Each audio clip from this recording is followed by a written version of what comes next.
Erik Scott!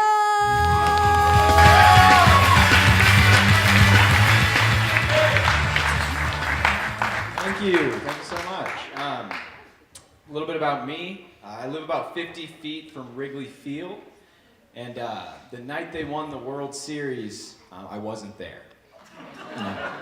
I was in Champaign, Illinois doing stand-up, and I imagine telling my kids one day, they'll be like, Dad, when you were 23 years old, the first time the Cubs won the World Series in over a century, you lived right next to Wrigley Field. What was it like? It's like, well, I wasn't there.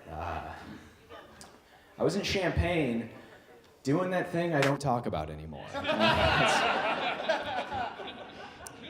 This is great. Thank you so much for coming. Not all shows are like this. I don't know if you knew that or not. I was doing a show in like the basement of a bar, and at one point during the show, a hard leak sprung from the ceiling.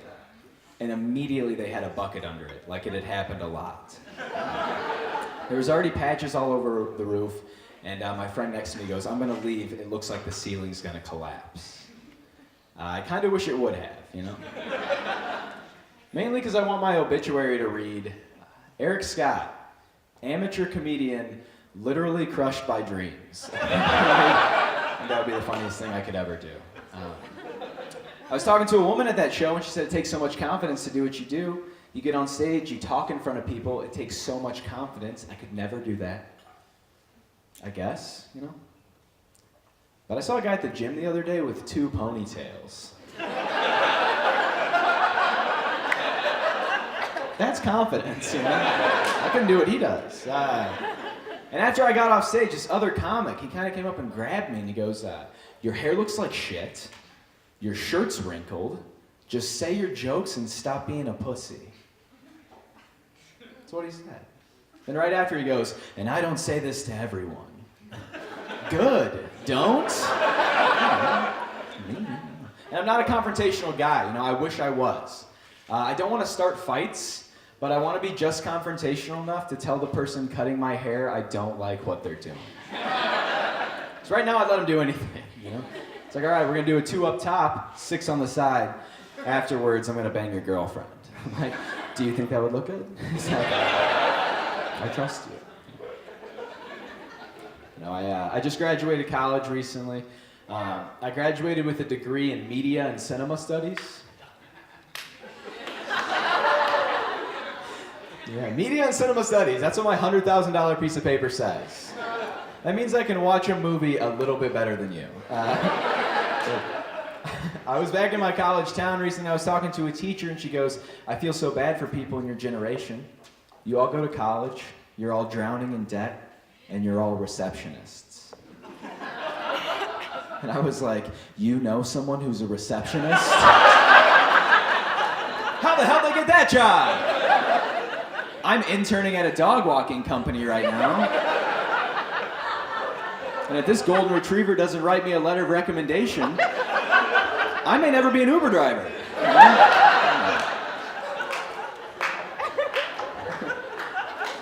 I'm still pretty new to the city. I'm still getting used to Uber. I'm not using it, but seeing it, because it's normal cars.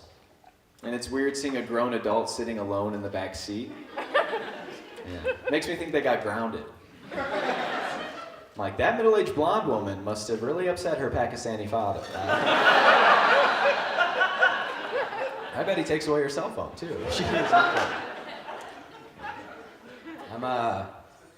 When I moved to the city, and I got the place I live now, I didn't realize my previous lease was a month longer than I thought it was, so I was stuck paying double rent.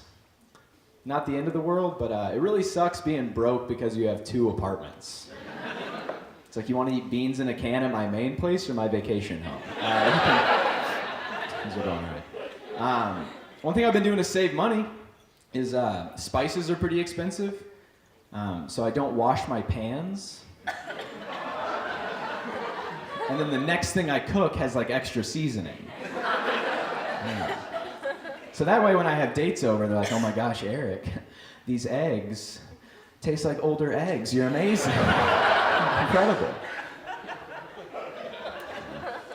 I do have a job, and I work with kids sometimes, and I think kids are growing up too fast. That's something I've noticed recently, because like these young kids come in and they're wearing perfume and cologne. I don't like that. Mainly because I don't like it when I like the way a kid smells. That is conflicting. I want no relationship with this child.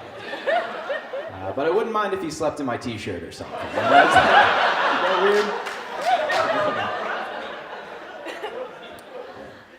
It's been pretty cold out, so the other day I was walking home and I decided to jog. And as I'm jogging, there's a girl walking on the side of the road alone. And I'm like, I can't just slow down and walk behind her. That'd be creepy. So I decided to just run past her. And as I get close, she hears my footsteps and goes, "Ah!" And I'm like, "I'm sorry!" Which really just made it look like I had a change of heart. Like, I want to! Ah! But exercise is the key. I feel like I should try to do more adult things. I'm getting to that age. Like, I went golfing for the first time. I don't know if I like golf, but I do like getting drunk and looking for things. It's most of what golf is. Now I see why being a pirate was such a good deal. Like rum and treasure, yeah. I had this buddy, and he was learning how to skydive. And I was very interested in that, so I went with him. And this day, he was being taught how to pack a parachute. And the guy who was teaching us how to do so was telling us using only sex references. He's like, all right, you're going to grab it up here by the clit. You're going to tuck in the labias. And you're going to push it down into the G-spot. Now, I swear to God, this is what he said. He was willing to bet our lives that we understood what he was talking about. Also ruled out the possibility for any questions. Real quick, on the parachute, where's the clit? Same place? Cool, I know where the first one is, so I know where the second one is. Let's jump out of this plane. You can't really just rub around on a parachute and wait for it to tell you to stop, you know? The parachute's never faked its opening because it cares about my pride. I've got several ex-girlfriends that'll tell you I don't really know how to pack a parachute. I try really hard to pack a parachute. Sometimes they'd rather just pack it themselves. I imagine us getting on the plane and the guy's like, I hope these kids get pussy or else they're gonna die. Thank you so much. I've been Erik Scott.